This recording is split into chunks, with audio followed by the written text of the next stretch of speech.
ఎందరందరికి అవకాశాలు వస్తాయి కానీ మాలాంటి ఒక ఉత్సాహంగా ఏదో చేయాలి దేశానికి అనే దానికి ఒక ప్లాట్ఫామ్ కల్పించినటువంటి మేడం ప్రత్యేక కృతజ్ఞతలు. Thank you madam, thank you very much.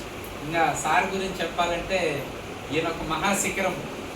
ఎందుకు అంటే తెలీదు ఆయన గురించి, నాకు తక్కువ పరిచయం అయినా కూడా ఎక్కువ ఇన్ఫర్మేషన్ చాలా ఉంది. వర్క్ ఏదో చేయాలా మనం దేశానికి, సమాజానికి మనం ఏదో చేయాలని తపన కొంతమందికి మాత్రం ఉంటుంది. ఆ వాళ్ళలో మాకు పరిచయమైనటువంటి మన మధుచారి సార్కి ప్రత్యేక కృతజ్ఞతలు సార్. ఇలాంటి వ్యక్తులు సమాజానికి ఎంతో అవసరం, నీడు. ఎందుకంటే ఇప్పుడు కల్తీ అయిన ఈ సమాజంలో ఇప్పుడు ఏదైనా కరప్షన్ ప్రతి ఒక్క దానికి పాల దగ్గర నుంచి హెలికాప్టర్లు కొనేదాకా కూడా మొత్తం కరప్షన్ నడుస్తుంది. వాటిలో మనం కూడా ఏదో కొద్దిగా చేంజ్ తేవాలనే ఒక సదుద్దేశంతో దేశం మొత్తాన్ని మార్చాలంటాం అనేది అది గొప్ప సంకల్పం.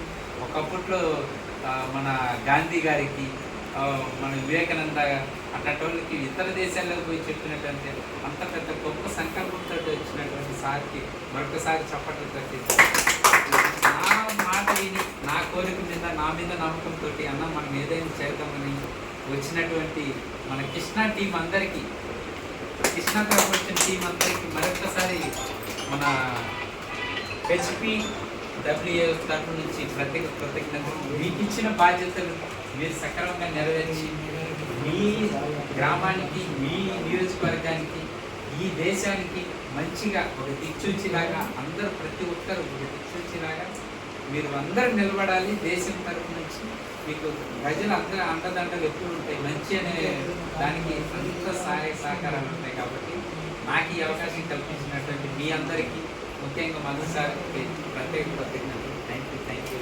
Thank you. మీరు ఎవరైనా మాట్లాడతారా?